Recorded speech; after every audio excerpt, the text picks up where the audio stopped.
TV news में आपका स्वागत है। मैं हूं स्तुति और आइए एक नजर डालते हैं शहर की प्रमुख सुर्खियों पर।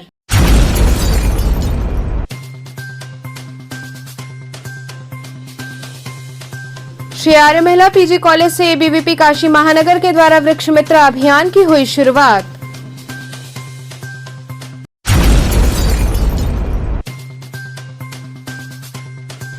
वाराणसी पहुंचे कन्नौज सांसद सुब्रत पाठक ने मीडिया से की बातचीत।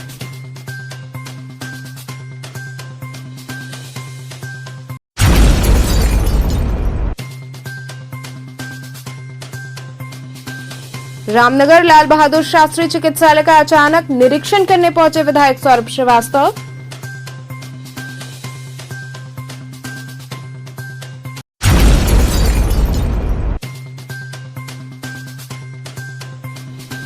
और चौकाघाट स्थित सांस्कृतिक संकुल में स्वनिधि महोत्सव का हुआ आयोजन।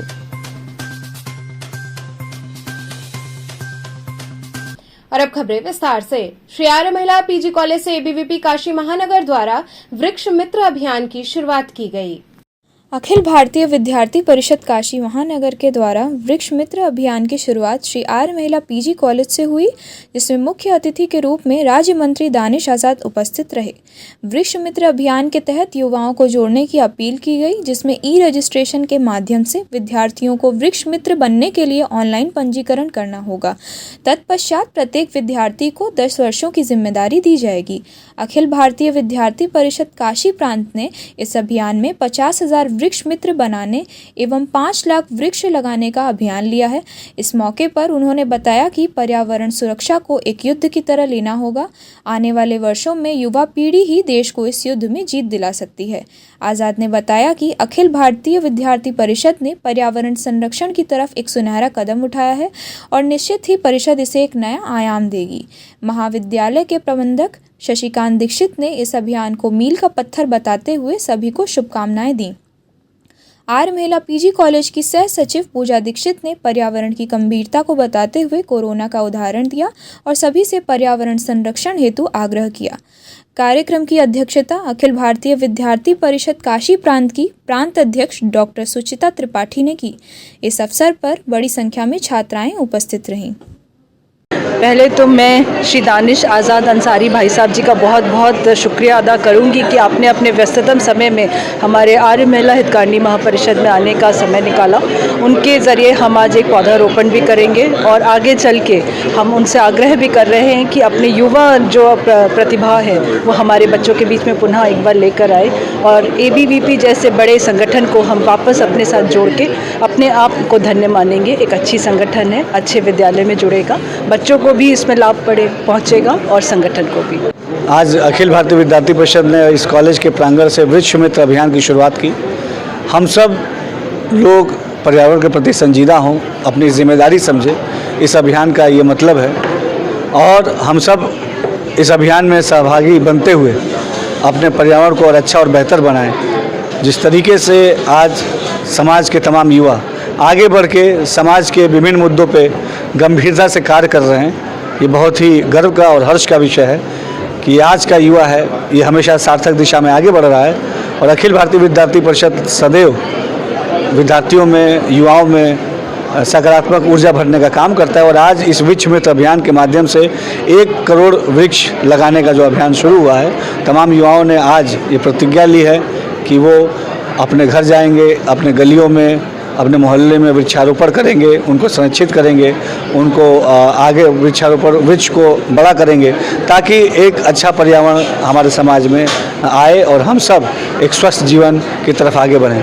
कब तक ये लक्ष्य पूरा हो जाएगा एकदम? आज से शुरू हो गया है। जल्द से जल्द इस लक्ष्य को पूरा करके पर्यावरण के प्रति एक सकारात्मक संदेश देने का काम आज जो इस कॉलेज प्रांगण से शुरू हुआ है, निश्चित तौर पर हम सब मिलजुल के इस अभियान में, इस आंदोलन में, वृक्षारोपण जन आंदोलन जो है, इसमें सहभागी बन के वृक्षारोपण करके अपनी अपनी जिम्मेदारी को निभाएंगे और पर्यावरण को स्वच्छ बनाएंगे। पर्यावरण के लिए विद्यार्थी परिषद का आगे क्या योजना है? लगातार अखिल भारतीय विद्यार्थी परिषद पर्यावरण को संरक्षित करने के लिए काम करता है, चाहे वो पॉलिथीन मुक्त समाज हो, चाहे कूड़ा मुक्त समाज हो, चाहे आज जो वृक्षारोपण का जो अभियान है चाहे चिड़ियों को जो है पानी पिलाने का काम है, पशुओं को जो है प्रॉपर वे में बढ़ाने का काम है, तमाम जगह सकारात्मक दिशा में विद्यार्थी परिषद सदैव काम करता है और छात्र जो है इससे जुड़ के सदैव सकारात्मक।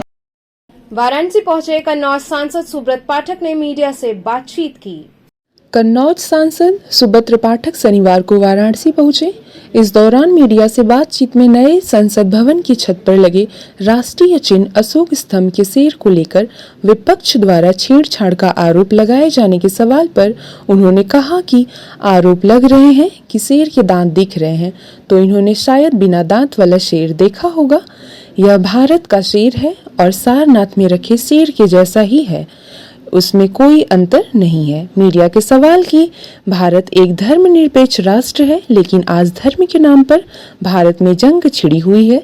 इस पर उन्होंने कहा कि भारत धर्मनिरपेक्ष राष्ट्र है और भारत में रहने वाला बहुसंख्यक है, सर्वधर्म समभाव उनके डीएनए में है। वहीं ओम प्रकाश राजभर के द्वारा द्रौपदी मुर्मू को समर्थन देने की बात पर सुब्रत पाठक ने कहा कि जो लोग पिछड़ा अनुसूचित जनजातियों की बात करते थे, वही प्रधानमंत्री नरेंद्र मोदी द्वारा एक दलित महिला को राष्ट्रपति उम्मीदवार बनाया है, जिसमें दलीय सीमाएं टूट गई हैं। आज के दलों ने अपना समर्थन दिया है। गुस्से में शेर है, एक तरफ हंसता हुआ शेर है, इसको लेकर के तमाम राजनीतिक पार्टियां जो है उसके विरोध बीच डाली हैं। देखो, जिस प्रकार से लोगों के द्वारा आरोप लगाया गया शेर अधिक आक्रामक है, शेर के दांत दिख रहे हैं, तो शायद इन लोगों ने दूध पीता हुआ शेर देखा होगा, या इन लोगों ने जो शेर देखा होगा उसके दांत ही नहीं होंगे। लेकिन ये भारत का शेर है और निश्चित रूप से जो इस शेर की जो कृति है वो सारनाथ से ही में जिस प्रकार की है उसी प्रकार की है। इसमें कोई अंतर नहीं, केवल उनके दिमाग में अंतर है, वो अंतर हमेशा रहेगा। भारत एक धर्म, लेकिन आज ये देखा जा रहा है कि धर्म को लेकर के जो है जंग छिड़ चुका है। देखो, भारत धर्मनिरपेक्ष राष्ट्र है और भारत में रहने वाले जो बहुसंख्यक हैं वो निश्चित रूप से उनका सर्वधर्म समभाव उनके डीएनए में है।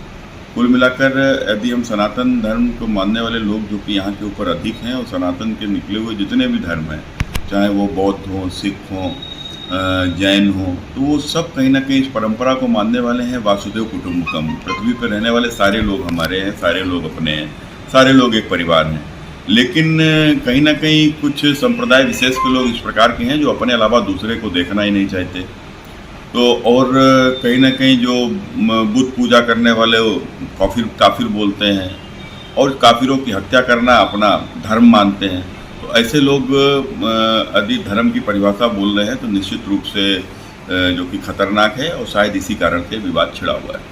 जनसंख्या को लेकर अगर हम बात करें तो कल एक रिपोर्ट भी है, इसमें ये कहा गया है कि आने वाले 2023 में मार्च 2023 तक, लेकिन ये बात सही है कि देखो, बढ़ती आबादी और घटते संसाधनों के कारण से बहुत सारी समस्याएं उत्पन्न हो रही हैं, जो कि आने वाले समय के लिए, आने वाले भविष्य के लिए खतरा है और इसके ऊपर तो चिंतन करना ही होगा। यदि हमें भारत के एक बेहतर भविष्य को यदि बनाना है तो जनसंख्या के ऊपर जरूर नियंत्रण करने के हम लोगों को प्रयास शुरू कर देने चाहिए। एक अंतिम सवाल, जब आप द्रौपदी मुर्मू को समर्थन देने की बात कही है, इसको किस नज़र से देख रहे हैं?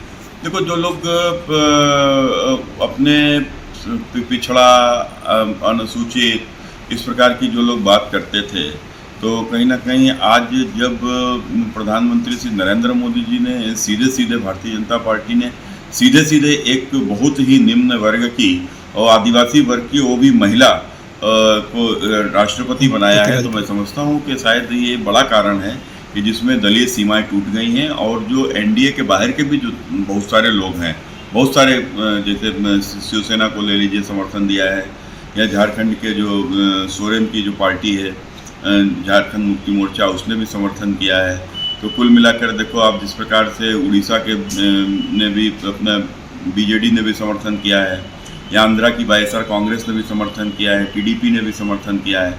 तो कुल मिलाकर ये तो तमाम जो राजनीतिक दलों का जो समर्थन जो मिला है वो कहीं ना कहीं इसी बात पर मिला है कि भारतीय जनता पार्टी ने एक आदिवासी महिला को राष्ट्रपति बनाने का काम किया। जो शायद पहली बार देश में एक आदिवासी महिला राष्ट्रपति बनने जा रही है। लेकिन संसद में अनुमोदित टिप्पणी को लेकर जारी गाइडलाइन के बारे में विपक्ष को आपत्ति क्यों है?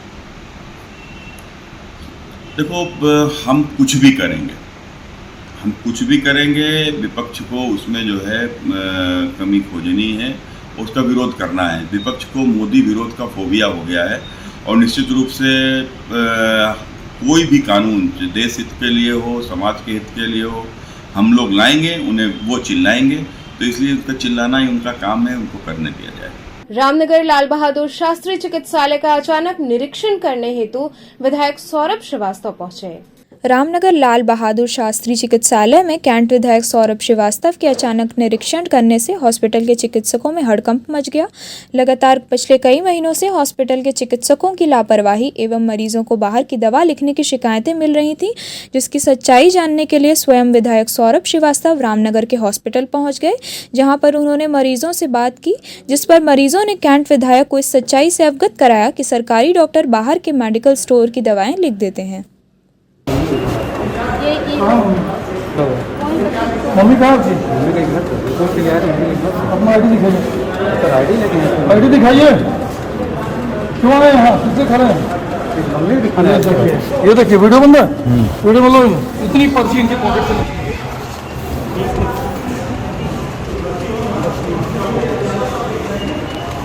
ये क्या है? ये सर ट्यूशन पढ़ाते हैं, उसके लिए। अच्छा, कहाँ ट्यूशन पढ़ाते हैं? और कुछ नहीं पढ़ाते हैं।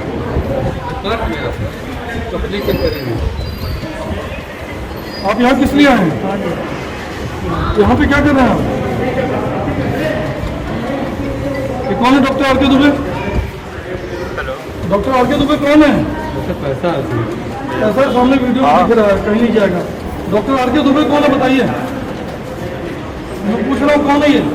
मम्मी को वहाँ दिखा रहे, दूसरे दिखा रहे। मम्मी का नाम क्या है?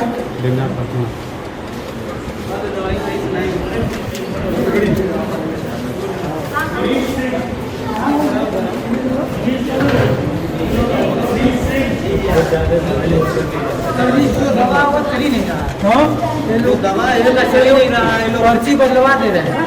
सीधा काम करे तो यहाँ सही से काम नहीं हो रहा है। इससे बढ़िया इसमें गरीबों का कोई मदद नहीं हो रहा है। यहाँ पे क्या दिक्कत हुई हमें बताइए सर। मुंह से ब्लड आ रहा है सर जी। कोई दवाई 3 दिन से कोई डॉक्टर का पता नहीं बोल रहा है 1000 दोगे तो वैक्सीन लगेगा। ठीक है सर जी। 27 दिन का भर्ती तो हमारा मरीज है, सांस फूल रहा था सर। जमा करो मोबाइल खड़ा। चौकाघाट स्थित सांस्कृतिक संकुल में स्वनिधि महोत्सव का आयोजन हुआ। नगर निगम वाराणसी एवं जिला नगरीय विकास अभिकरण वाराणसी के सहयोग से पद्म विभूषण स्वर्गीय गिरिजा देवी सांस्कृतिक संकुल में स्वनिधि महोत्सव मेला का भव्य आयोजन किया गया। मुख्य अतिथि उत्तर प्रदेश सरकार के राज्य मंत्री रविंद्र जायसवाल थे। इस आयोजन में स्वनिधि योजना के अंतर्गत लाभ प्राप्त किए वेंडर द्वारा आकर्षक स्टॉल लगाए गए थे, जिनमें स्थानीय व्यंजनों का स्ट्रीट फूड उत्सव, SHG द्वारा बनाए गए उत्पादों की प्रदर्शनी एवं बिक्री की धूम रही। इस उत्सव में महापौर मृदुला जायसवाल, कैंट विधायक सौरभ श्रीवास्तव भी उपस्थित रहे। कैंट विधायक सौरभ श्रीवास्तव द्वारा अपने उद्बोधन में रेहड़ी पटरी के व्यवसायियों को जॉब क्रिएटर के रूप में बताया गया। वहीं महापौर मृदुला जायसवाल द्वारा अपने उद्बोधन में कहा गया कि स्वनिधि योजना के अंतर्गत नगर के रेहड़ी पटरी पर व्यापार करने वाले लोगों के लिए सरकार द्वारा निरंतर सहयोग किया जा रहा है। इसके लिए नगर में कई स्ट्रीट वेंडिंग जोन बनाए जा रहे हैं, जहां पर वे आसानी से अपना व्यापार कर सकते हैं। इस दौरान उपस्थित अतिथियों द्वारा स्टॉलों का अवलोकन किया गया। इस महोत्सव में रेहड़ी पटरी के व्यवसाय में उत्कृष्ट कार्य करने वाले 100 व्यवसायियों को प्रधानमंत्री नरेंद्र मोदी की ओर से भेजे गए प्रमाण पत्र और परिचय पत्र देकर सम्मानित किया गया। वहीं सांस्कृतिक कार्यक्रम का आयोजन किया गया। कार्यक्रम में मुख्य रूप से जगदीश त्रिपाठी, अपर नगर आयुक्त दुष्यंत कुमार मौर्य, सहायक नगर आयुक्त अमित शुक्ला, नगर स्वास्थ्य अधिकारी डॉक्टर NP सिंह, जोनल स्वास्थ्य अधिकारी राम सकल यादव एवं अन्य अधिकारीगण उपस्थित रहे। किस तरीके का प्रोग्राम रखा गया है और आप किसी ग्रुप से आई हैं? आज़ादी के 75वें महोत्सव के दौरान, अमृत महोत्सव के जिस दौरान ये PM स्वनिधि योजना का द्वितीय वर्षगांठ के रूप में हम लोग महोत्सव के रूप में मना रहे हैं, जिसमें हमारे पूरे शहर के ठेला पटरी वाले व्यवसायी आए हुए हैं, जिनको स्वनिधि योजना से जोड़ा गया है। उनको 50,000 तक की कर्ज भी दिया गया है। आज उनकी तीसरी किस्त 50,000, 20,000, 10,000 तीन किस्त भी बने हुए हैं। इसके साथ साथ कियोस्क भी वितरण का कार्यक्रम भी है। और हम लोग चाहते हैं कि हर एक मेरा ठेला पटरी व्यवसायी, जो इसको लोग नैनो उद्यमी कहते हैं, वो फिर से खड़ा हो और वो बड़े रोजगार तक पहुँचे। ये हमारे प्रधानमंत्री जी की जो सपना है, उसको पूरा करने में हमारे आदित्यनाथ जी हमेशा लगे रहते हैं। योगी जी, मैं चाहती हूँ कि पूरे ठेला पटरी वाले व्यवसायी समय से उस कर्ज को चुकाएं, ताकि उनको 7% का सब्सिडी मिले, जो कि उनको आगे भी विकास के लिए काम आए। ठेला पटरी वाले जो है उनको कितना इस प्रोग्राम के माध्यम से जो प्रधानमंत्री योजना जो है मिल रही है, कितना उनको खुशी होगी, कितना उत्साह होगा, कितना? बहुत खुश है। कम से कम 3,000 साढ़े 3,000 करोड़ रुपए हम लोग बांट चुके हैं। हमारे प्रधानमंत्री ने सेंट्रल लेवल पे और स्टेट लेवल पे ये कार्यक्रम होगा। हमारे काशी में इसको प्रथम स्थान यूपी में मिला था। स्वनिधि योजना के तहत हम लोगों ने सभी को फैसिलिटेट कर दिया। कोई भी ठेला पटरी वाला हमारा छूटा नहीं है। नगर निगम में जितने रजिस्टर्ड हैं, उनको मैंने पूरी तरह से आश्वस्त भी किया है कि आप लोग समय से कर्ज चुकाएं, ताकि हम लोग को और फ़ायदा मिल सके। और जो रजिस्टर्ड नहीं भी हैं, उनको भी मैं हमेशा ही आमंत्रित करती हूँ कि अपने आप को रजिस्टर्ड करवाएं और योजनाओं का लाभ लें। जिस तरीके से पैसा दिया जा रहा है, क्या अकाउंट में उनके पैसा आएगा ठेला पटरी वालों को, कैश?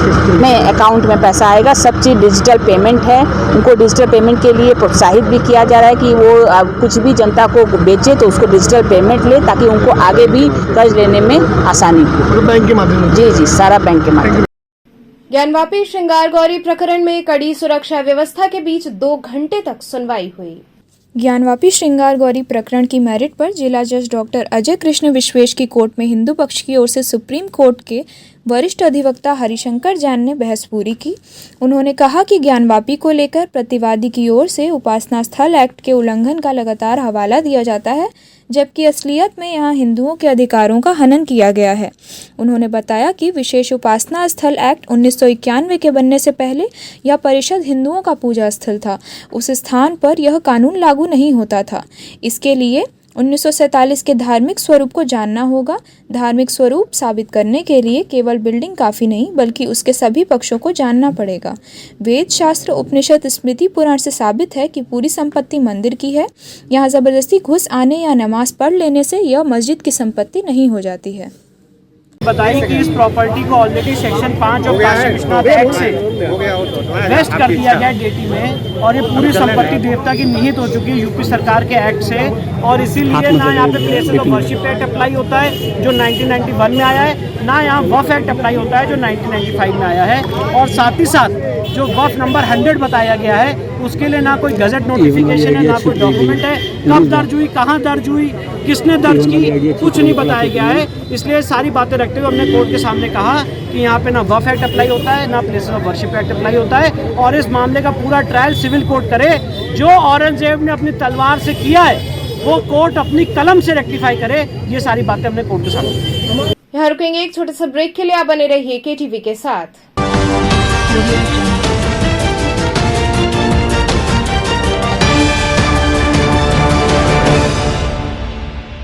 खबरों से जुड़े रहने के लिए हमारे चैनल KTV वाराणसी को सब्सक्राइब करें और लेटेस्ट अपडेट्स के लिए बेल आइकन को प्रेस करें।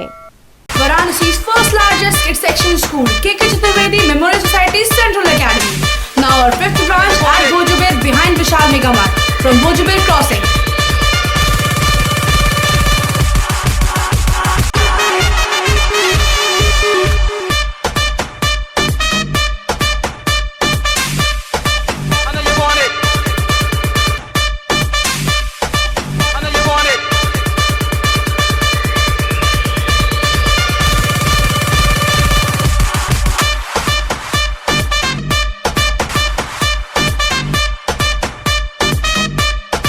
English medium CBSE pattern from PG to class 12. Our main branch, Girjagar branch, 2nd Ramapura branch, 3rd Maheshnagar Lanka, 4th Gurudham branch, 5th Bhojubir Crossing. Our contacts 2403439, 2451900, 2368300, 231106. Our motto, we make your child's life. आर्य महिला Nagarmal Murarka model school affiliated to CBSE New Delhi with science, commerce and arts streams.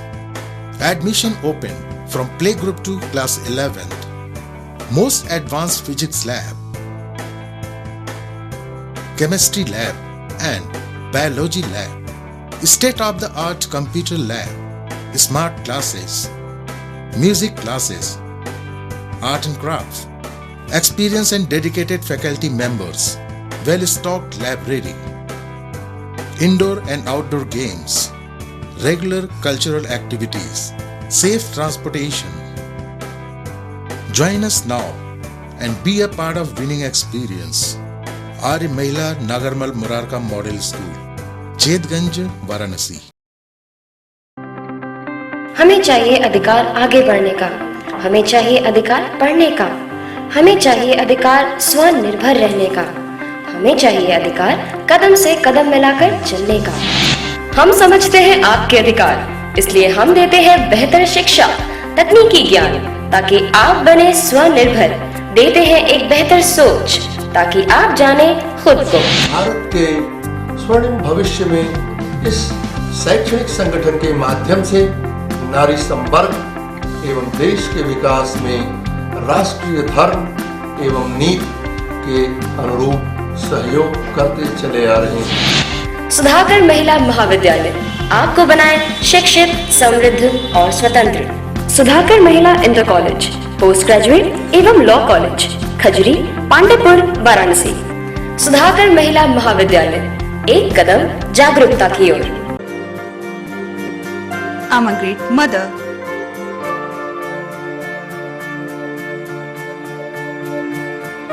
I'm living a life with purpose. Because I'm providing the best education to my child. And that's the Swami Harsevanand Public School.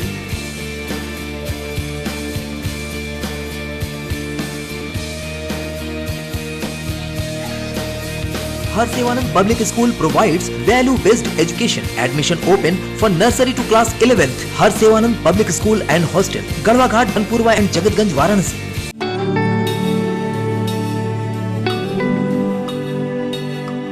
आचार्य सीताराम चतुर्वेदी महिला महाविद्यालय affiliated to Mahatma Gandhi Kashi विद्यापीठ, सभी विषयों के साथ BSc एवं BCom, well equipped physics lab, modern chemistry lab, latest zoology lab and modern botany lab with dark room experiments, best and senior faculty members जो बच्चों को सिर्फ पढ़ाते ही नहीं बल्कि उनका मार्गदर्शन भी करते हैं। Many extra curriculars, bus facility available for all region of Varanasi and other regions. Best hostel facility for students. For more detail, contact आचार्य सीताराम चतुर्वेदी महिला महाविद्यालय, पड़ाव Ramnagar road, Domri Ramnagar, Varanasi. Forms available at city office, बाल विद्यालय, सीनियर सेकेंडरी स्कूल, प्रहलाद घाट, Varanasi.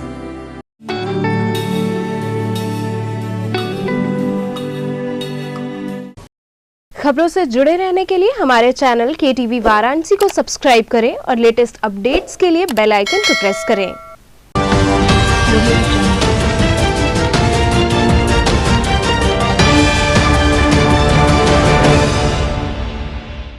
Break के बाद आपका स्वागत है। BHU में कार्यरत मालियों द्वारा दिया जा रहा धरना 8वें दिन भी जारी रहा।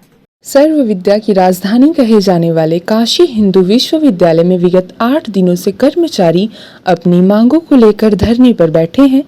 कृषि विज्ञान के पास 8 दिनों से मालियों द्वारा धरना दिया जा रहा है, जहां BHU प्रशासन द्वारा उनके कुछ मांगों को मान लिया गया है, वहीं कुछ मांगों को लेकर कर्मचारी अभी भी धरने पर बैठे हैं। धरनारत कर्मियों ने कहा कि हॉर्टिकल्चर के प्रोफेसर अनिल कुमार सिंह को पद से हटाने की मांग को लेकर हम धरने पर बैठे हैं और जब तक मांग पूरी नहीं होगी तब तक धरना देते रहेंगे।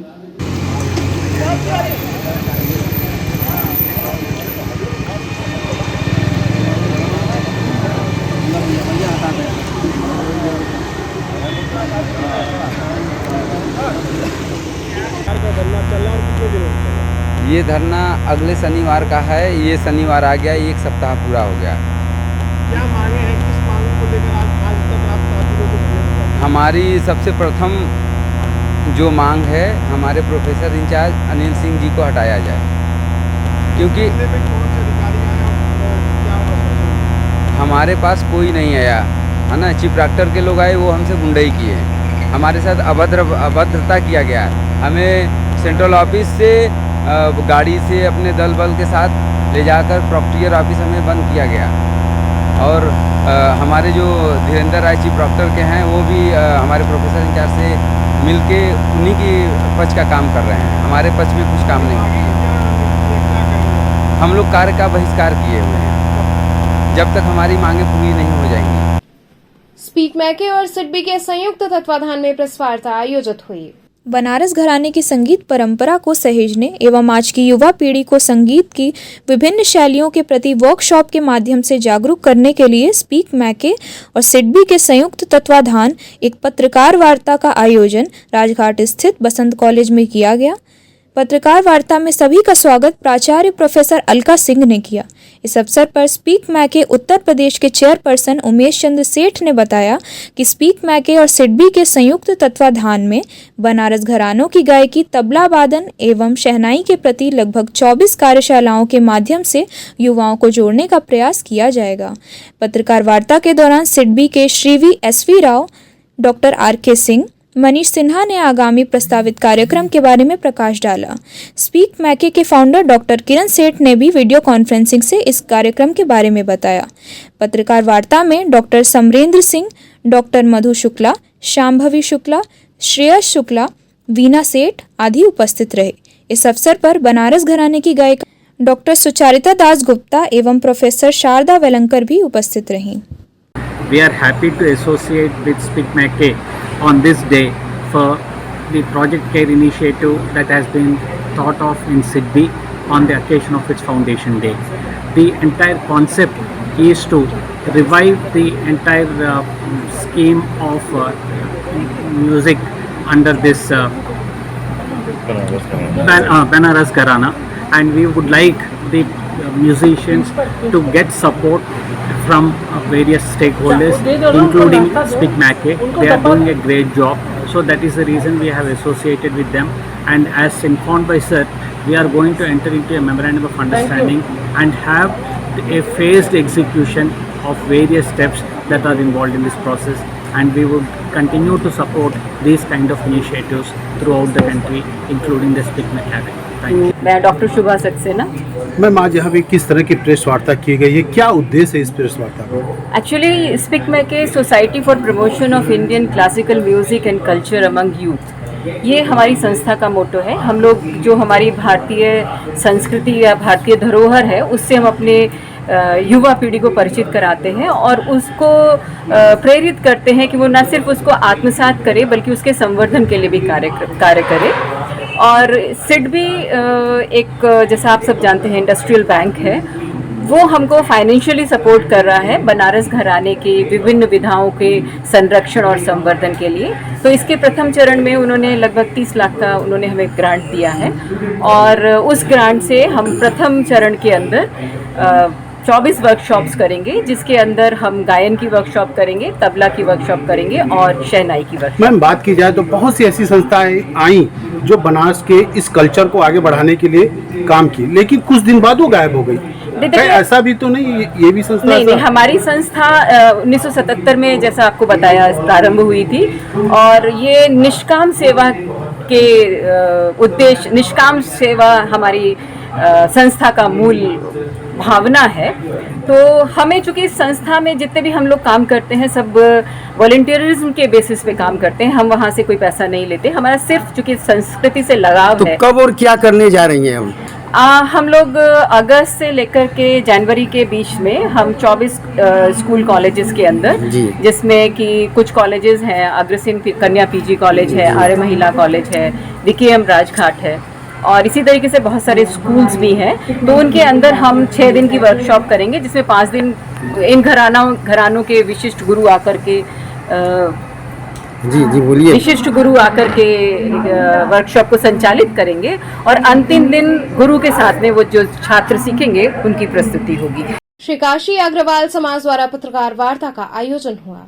श्री काशी अग्रवाल समाज सेवा विभाग की ओर से आगामी 17 जुलाई को पिपलानी कटरा स्थित एक पैलेस में भजन संध्या का कार्यक्रम आयोजित है, जिसमें दिल्ली से पधारे कलाकारों द्वारा भजन की प्रस्तुति की जाएगी।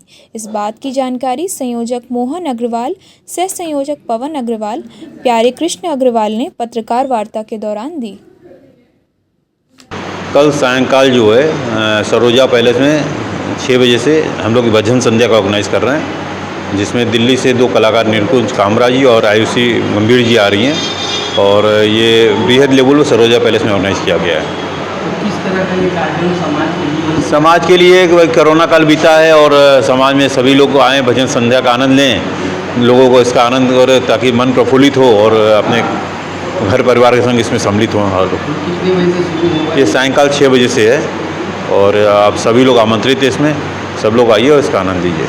क्या करने जा रहे हैं? हम लोग एक भजन संध्या आयोजित कर रहे हैं कल सरोजा पैलेस में शाम को 6 बजे से। इसका मुख्य उद्देश्य है जो इधर हम लोगों के बीच में बीमारियों का एक जुनून सा चढ़ा हुआ था, सबका दिमाग स्थिर नहीं हो पाया है अभी तक। भजन एक ऐसा माध्यम है जिससे शांति मिलती है, आत्म को शांति मिलती है और हम समय निकाल करके इस कार्यक्रमों को, अगर इस तरीके के कार्यक्रमों को आयोजित करें और हम लोग आनंद लें इसका, तो हमारे अंदर बहुत सी जो परेशानियां हैं उसका निवारण होगा। ये मेरा अपना स्पष्ट मत है। क्या कहना चाहेंगे समाज के लोगों को? समाज के लोगों से यही कहेंगे कि आवें सब कोई इस कार्यक्रम का आनंद लें, क्योंकि जो हमारी गायिकाएँ हैं जो भजन करेंगी उनका कोई मुकाबला है नहीं। बहुत ही बढ़िया भजन करती हैं ये लोग। कहाँ की कलाकार? दिल्ली की हैं बेसिकली, कलकत्ते से भी हैं, तो आ रहे हैं, आ भी गई हैं लोग, अभी शायद यहाँ आ भी जाएं। हमारे समाज द्वारा एक भजन संध्या का आयोजन किया गया है। काशी शिव की नगरी है और शिव की नगरी में सावन के महीने का बड़ा महत्व है। ऐसे अवसर पे हम लोग एक बार 2 साल बाद पुनः सब लोग एकत्रित होकर भगवान से समाज के विकास के लिए प्रार्थना करेंगे और उसका आनंद लेंगे। पहाड़िया मंडी सेब लेकर पहुंचे एक मिनी ट्रक चालक का संदिग्ध परिस्थितियों में शव मिला।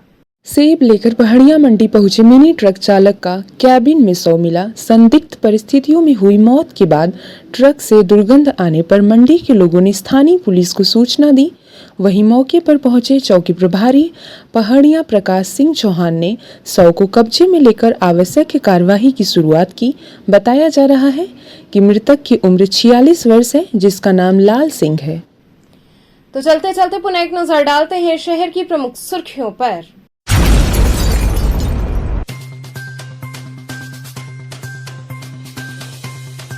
श्री आर्य महिला पीजी कॉलेज से एबीवीपी काशी महानगर के द्वारा वृक्ष मित्र अभियान की हुई शुरुआत।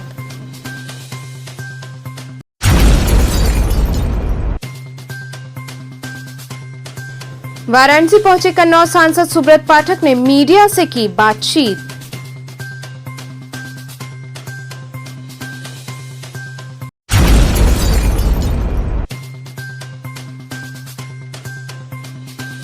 रामनगर लाल बहादुर शास्त्री चिकित्सालय का अचानक निरीक्षण करने पहुंचे विधायक सौरभ श्रीवास्तव।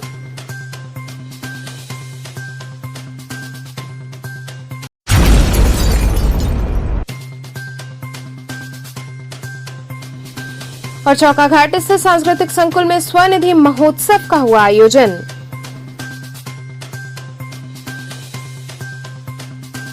तो थे आज के समाचार, कल फिर होगी मुलाकात, तब तक के लिए नमस्कार।